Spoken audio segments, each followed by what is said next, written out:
हे सगळे फोटो समोर आले, राज्यात रोष वाढला, त्यावेळेला आता धनंजय मुंडे यांचा राजीनामा घेतला जातोय असं कळतं. मात्र अद्याप धनंजय मुंडेंनी राजीनामा दिलेला आहे की नाही याची पुष्टी होऊ शकलेली नाही. मात्र मुख्यमंत्री देवेंद्र फडणवीसांनी धनंजय मुंडेंना राजीनामा देण्याचे आदेश दिलेत असं कळतं.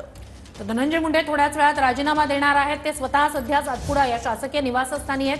त्यांच्या वतीनं एक प्रतिनिधी फडणवीसांकडे हा राजीनामा घेऊन जाणार आहे अशी माहिती मिळालेली आहे. थोड्याच वेळात हे राजीनाम्याबाबतचं जे काही पत्र असेल ते मुंडेंकडून एक प्रतिनिधी फडणवीसांकडे घेऊन जाईल अशी माहिती मिळते. थोड्याच वेळात धनंजय मुंडे हे राजीनामा फडणवीसांसमोर ठेवतील अशी माहिती मिळते.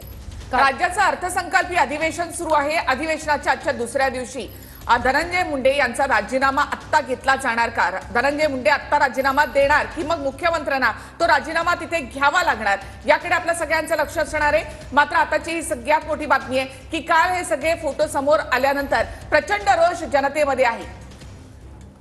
करुणा मुंडे आपल्यासोबत फोन लाईनवर जोडल्या गेलेल्या आहेत. करुणाजी, तुम्ही असं म्हटलं होतं की पुढच्या 24 तासामध्ये धनंजय मुंडेंचा राजीनामा होईल आणि आता ते सगळे जे फोटो समोर आले त्यानंतर आता धनंजय मुंडे यांचा राजीनामा घेतला जातोय असं कळतं. हा 100% जसं की मी सांगितलेलं आहे अगोदर घेतला गेलेला आहे.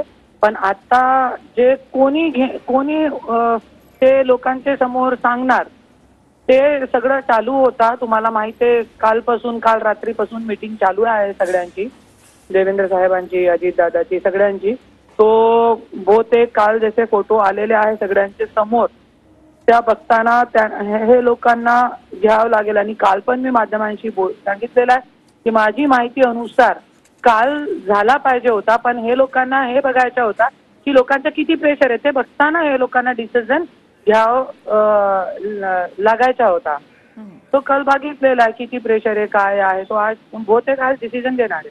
जी जी करुणाजी, मात्र आधीच हा राजीनामा घ्यायला हवा होता ज्यावेळेला 2 महिन्यापासून ही मागणी होत होती. तुम्हाला असं वाटतं? कारण आता तपास जवळपास आरोपपत्र दाखल झाले, दबाव येऊ नये म्हणून मंत्र्यांचा राजीनामा घेतला जात होता. आता या राजीनाम्याला काही अर्थ असेल असं तुम्हाला वाटतं का? ऐका, मी तुम्हाला एक निवेदन पत्र टाकते तुमच्या माध्यमावर. 27/11/2024 मी निवेदन दिलेलं आहे राहुल नार्वेकरजीला, इलेक्शन कमिशनला आणि राज्यपाल साहेबाला. मी स्वतः जाऊन निवेदन दिलेलं आहे की धनंजय मुंडेची मंत्री शपथ नको हे, क्योंकि इतके क्रूर लोक आहे हे लोक मंत्रिपदाचा गैरवापर करणारे लोक आहे. जरी ऐसे लोक मंत्रिपदावर बसले तर महाराष्ट्राचा काय खरा नाही. जसं की आज तुम्ही बघता महाराष्ट्राची परिस्थिती जी आहे सध्याची, आज आणि 9 डिसेंबरला एक कृत्य झालाय. तुम्ही बघा किती माझे जे हृदयामध्ये तडमडी आहे ती किती आहे.